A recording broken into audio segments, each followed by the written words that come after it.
আমি সুদীপ্তা, এভি নিউজে আপনাদের সকলকে স্বাগত। প্রথমেই চোখ রাখবো নিউজ হেডলাইনসে।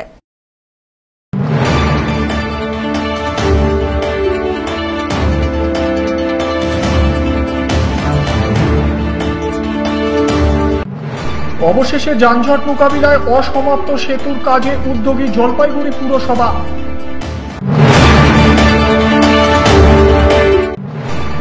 কুয়াশের আড়ালে গাঁজার চাষ, খবর মিলতেই কুয়াশ চাষের জমিতে হানা দিতেই চক্ষু চড়ক গাছ পুলিশের।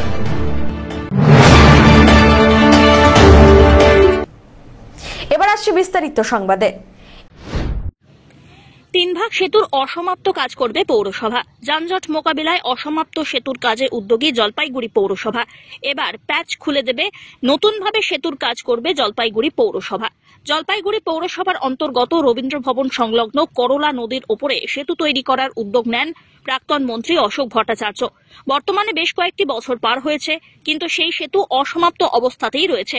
এর আগে এসজেডিএ সেতুটি নতুনভাবে চালু করার উদ্যোগ নেয়, কিন্তু সেই উদ্যোগ তারা সফলভাবে করতে পারেনি।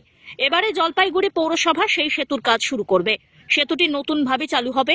এ বিষয়ে পৌরসভার ভাইস চেয়ারম্যান জানিয়েছেন, সেতুটি চালু করার জন্য সরকারি দপ্তর থেকে চেষ্টা হয়েছিল, কিন্তু জট থেকেই গিয়েছে।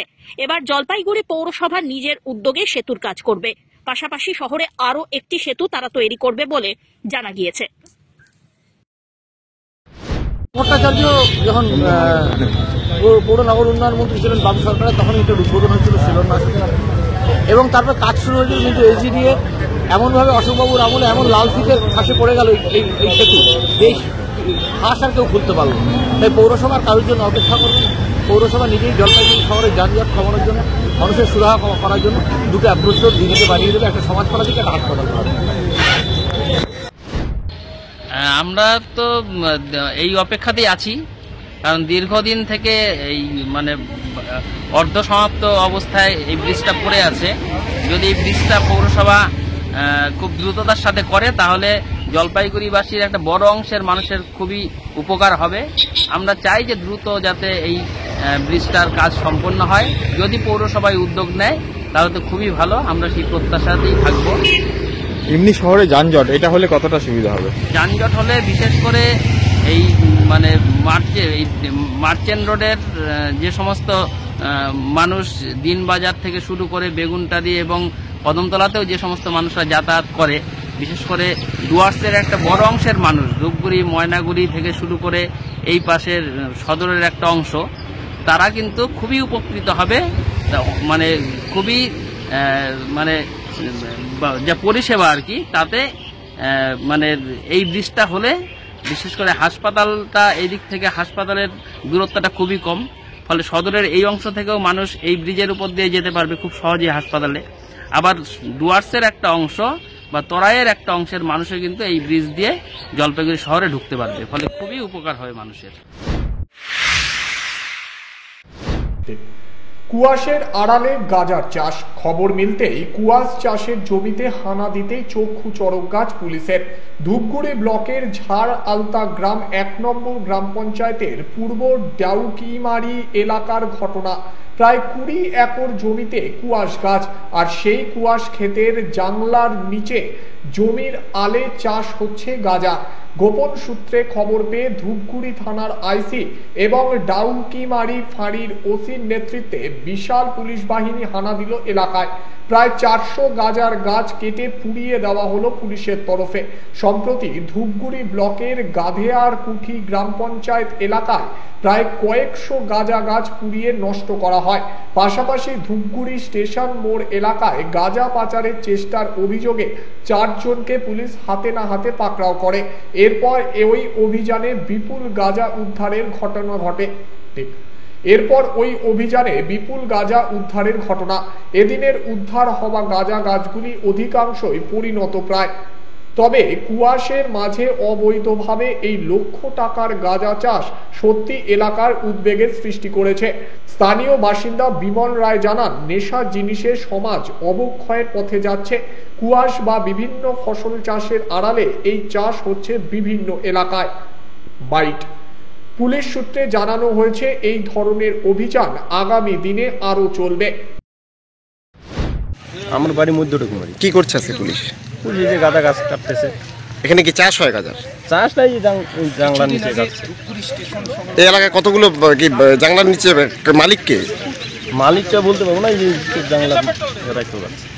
এই নাগরিক হিসেবে চাচ্ছি এটা আরো বন্ধ হোক, যত তাড়াতাড়ি পারো ইয়ে করা যায়, বন্ধ হলে ভালোই হয়।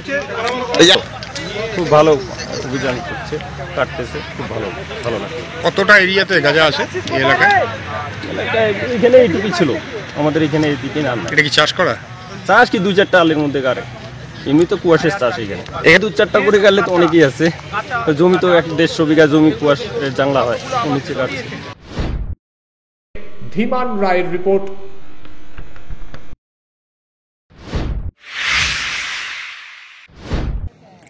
স্বামী বিবেকানন্দের 163তম জন্মজয়ন্তী উপলক্ষে বিভিন্ন অনুষ্ঠানের আয়োজন করা হল জলপাইগুড়ি রামকৃষ্ণ মিশন আশ্রমে। রবিবার সকালে স্বামী বিবেকানন্দের মূর্তিতে মাল্যদান, পতাকা উত্তোলনের মধ্যে দিয়ে অনুষ্ঠানের সূচনা করেন স্বামী শিবপ্রেমানন্দজি মহারাজ। উপস্থিত ছিলেন আশ্রমের অন্যান্য স্বামীরাও। জলপাইগুড়ি রামকৃষ্ণ মিশন আশ্রমের সম্পাদক স্বামী শিবপ্রেমানন্দজি মহারাজ জানিয়েছেন, স্বামীজির জন্মদিবস জাতীয় যুব দিবস হিসাবে পালন করা হয়। বৈদিক মন্ত্রপাঠ, গান, স্বদেশ মন্ত্রপাঠ, বিবেকানন্দের ওপরে আলোচনার মাধ্যমে দিনটি পালিত হচ্ছে। এদিন রামকৃষ্ণ মিশন আশ্রমের পক্ষ থেকে স্বামী বিবেকানন্দের মূর্তি নিয়ে জলপাইগুড়ি শহরে সুসজ্জিত শোভাযাত্রা বের করা হয়।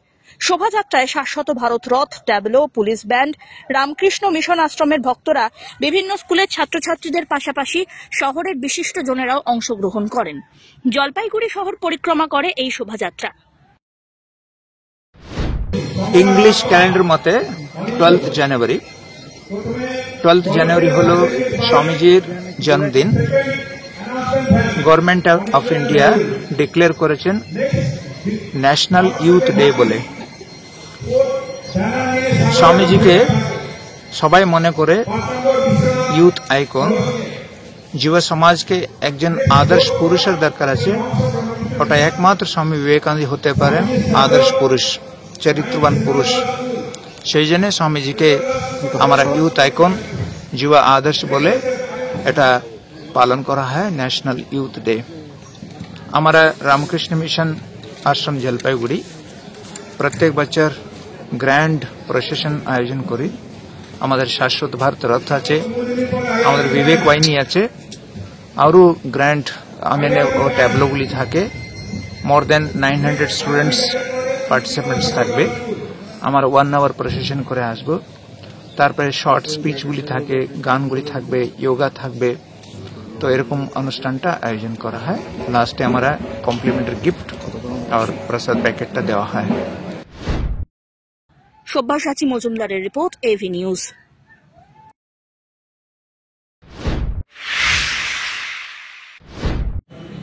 স্বামী বিবেকানন্দের 163তম জন্মদিবসে Jalpaiguri Vivekananda sporting and cultural ও পৌরসভার সহযোগিতায় এক বিশেষ র্যালির আয়োজন হল।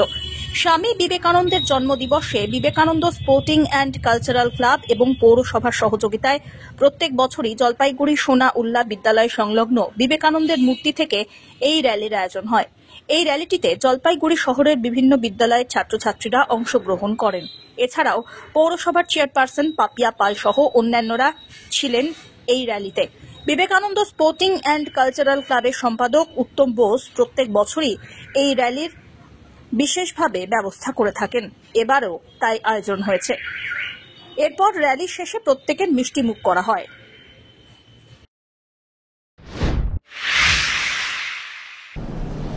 নিয়ে নিচ্ছে ছোট্ট একটি বিরতি, ফিরে আসছি বিরতির পর, সঙ্গে থাকুন।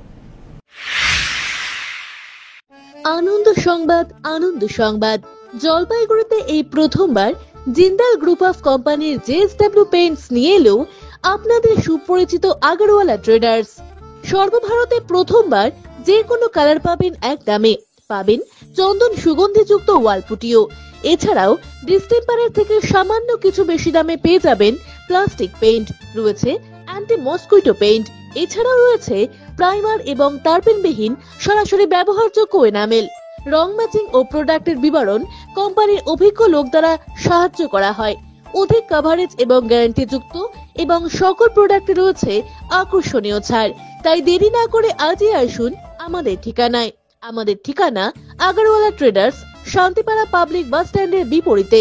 যোগাযোগ করুন 8927362340 অথবা 9775195041 এই নম্বরে। দুস্থ শ্রমিকদের পাশে তৃণমূল শিক্ষক সংগঠন। জলপাইগুড়ি জেলার মাল ব্লকের কুমলাই গ্রাম পঞ্চায়েতের বাঁশবাড়ি 1064 চা বাগান এলাকার 500 জন শ্রমিক পরিবারের হাতে শীতের কম্বল তুলে দেওয়া হলো পশ্চিমবঙ্গ তৃণমূল মাধ্যমিক শিক্ষক সমিতি জলপাইগুড়ি শাখার পক্ষ থেকে। রবিবার এই কর্মসূচির আয়োজন করা হয় সংগঠনের তরফে। এলাকায় গিয়ে সংগঠনের সদস্যরা পরিবারগুলির হাতে কম্বল তুলে দেন। আগামী দিনে এমন কর্মসূচি অব্যাহত থাকবে বলে জানিয়েছেন সংগঠনের জেলা সভাপতি অঞ্জন দাস। আজকে আমরা জলপাইগুড়ি জেলার মাল ব্লকের কুমলাই গ্রাম পঞ্চায়েতের বাঁশবাড়ি 1064 চা বাগানে উপস্থিত হয়েছি শ্রমিক পরিবারদের মধ্যে শীতবস্ত্র বিতরণ করবার জন্য। আজকে আমরা প্রায় 500টি পরিবারের হাতে জলপাইগুড়ি জেলা তৃণমূল পশ্চিমবঙ্গ মাধ্যমিক শিক্ষক সমিতির পশ্চিমবঙ্গ তৃণমূল মাধ্যমিক শিক্ষক সমিতির পক্ষ থেকে 500টি পরিবারের হাতে আমরা শীতবস্ত্র অর্থাৎ কম্বল তুলে দিচ্ছি। আমাদের স্থানীয় এলাকার যারা নেতৃবৃন্দ রয়েছে তারা তো সবসময় সেই চা বাগানের শ্রমিকদের পাশে থাকে, তবুও আমরা শিক্ষক সমাজের পক্ষ থেকে আজকে আমরা সেই চা বাগানের নিডি পরিবারগুলোর কাছে উপস্থিত হয়েছি 500 কম্বল নিয়ে। আজকে বিভিন্ন সমাজসেবামূলক কর্মসূচির মাধ্যমে সারা রাজ্যের সাথে আমরা জলপাইগুড়ি জেলায় পশ্চিমবঙ্গ তৃণমূল মাধ্যমিক শিক্ষক সমিতির পক্ষ থেকে এই অনুষ্ঠানে আমরা অংশগ্রহণ করেছি। সব্যসাচী মজুমদারের রিপোর্ট।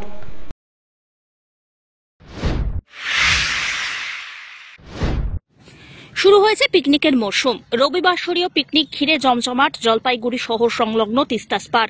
প্রত্যেকবারের মতো এবারেও জলপাইগুড়ি শহর সংলগ্ন তিস্তা নদীর স্পারে শুরু হয়েছে পিকনিক।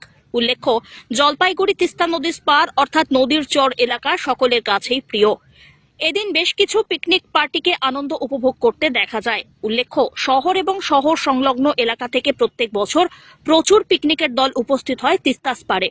পিকনিক করতে আসা খালেদা ইয়াসমিন জানিয়েছেন, ছুটির অবসরে শিশুদের সঙ্গে নিয়ে চড়ুই ভাতিতে আনন্দে মেতে উঠেছেন তারা।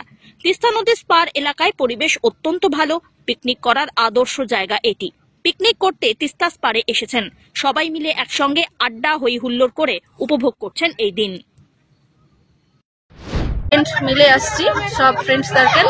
আর আজকে আমাদের মেনু আছে, মাছ আছে, মাংস, ডাল আছে, ভেজ ডাল, সবজি, চাটনি, মিষ্টি, সালাদ।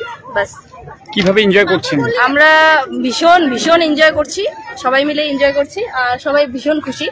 মূলত কারা কারা এসেছেন এখানে? কারা বলতে সব ফ্রেন্ড সার্কেল। স্বামী বিবেকানন্দ জন্মদিনে বাৎসরিক ক্রীড়া প্রতিযোগিতায় মাতলেন জলপাইগুড়ি জুভেনাইল কোরক হোমের আবাসিক কিশোররা। এদেশের নানা রাজ্যের পাশাপাশি বাংলাদেশ, পাকিস্তান, মায়ানমার, নেপালের কিশোর রয়েছে এই হোমে। আবাসিক 95 জন কিশোরকে নিয়ে এদিন প্রতিযোগিতায় আয়োজন করেন কোরক হোম কর্তৃপক্ষ। স্বামীজিকে শ্রদ্ধা জানিয়ে প্রতিযোগিতার উদ্বোধন করেন সদর মহকুমা শাসক তমজিৎ চক্রবর্তী। আমার এখানে আজকের ডেটে 95 বাচ্চা রয়েছে এবং সেই 95 শুধু আমার ভারতের নয় বা ওয়েস্ট বেঙ্গলের নয়, বিহার, দিল্লি, উত্তরপ্রদেশ বহু জায়গাকার রাজ্যের রয়েছে এবং শেষে দেশ ছাড়িয়ে বিদেশের বাচ্চাও রয়েছে, মায়ানমার, বাংলাদেশ, নেপাল, সে বাচ্চারাও রয়েছে। তো প্রত্যেক বছরই আমাদের ক্রীড়া প্রতিযোগিতা হয়, এটা 8ম ক্রীড়া প্রতিযোগিতা। বাচ্চারা মানে খুব উৎসাহী, প্রত্যেকবারই থাকে। 1 মাস ধরে আমাদের মেলার পর থেকে নিয়ে চললো এদের ওই হিটস।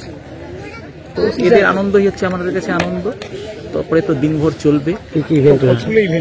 এখানে প্রায় 4টে হাউস আমাদের হয়, হ্যাঁ, স্বামীজি, কালাম, রামানুজম আর হচ্ছে টেরেজা হাউস, এবং সেই অনুসারে প্রত্যেকটা হাউসের আলাদা আলাদা ড্রেস আছে। দেখলেই বুঝতে পারবেন যে প্রত্যেকটা হাউস অনুসারে বাচ্চাদের ড্রেস আছে। সেই হাউস 4টে হাউস নিয়ে প্রায় 23টা ইভেন্ট হয় টোটাল। কেমন লাগছে যে করতে পারে? তো আমার তো খুব ভালো লাগছে, গর্বের। কর্তৃপক্ষের একটা দারুণ উদ্যোগ।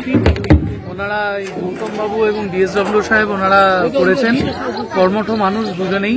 ওনারা আজকে অষ্টম ক্রীড়া প্রতিযোগিতা কোরক্ষমের, আপনারা জানেন যে কোরক্ষমে আমাদের শিশুরা থাকে এবং তারা প্রত্যেকে কিছুদিন আগেই একটা দারুণ মেলাও করেছেন, আপনারা এসেছিলেন। মাননীয় মুখ্যমন্ত্রী চান আমাদের পশ্চিমবঙ্গের প্রত্যেকটি শিশু বিকশিত হোক তার পূর্ণ গুণগুলো নিয়ে। আজকে 163তম জন্ম শতবার্ষিকী স্বামী বিবেকানন্দের, তার চরণে প্রণতি জানিয়ে আজকে এই ক্রীড়া অনুষ্ঠান অনুষ্ঠিত হল। শেষ করবার আগে নিউজ হেডলাইন্স আরো একবার।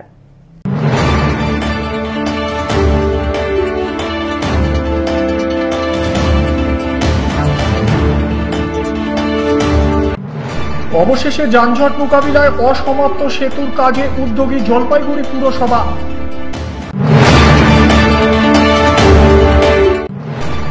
কুয়াশের আড়ালে গাজার চাষ, খবর মিলতেই কুয়াশ চাষের জমিতে হানা দিতেই চক্ষু চড়ক গাছ পুলিশের। শেষ করবার আগে নিউজ হেডলাইন্স আরো একবার। এখনকার মতো নিউজ এ পর্যন্তই। পরবর্তীতে আসছি আরো সংবাদ নিয়ে। দেখতে থাকুন আমার বিশেষ। নমস্কার।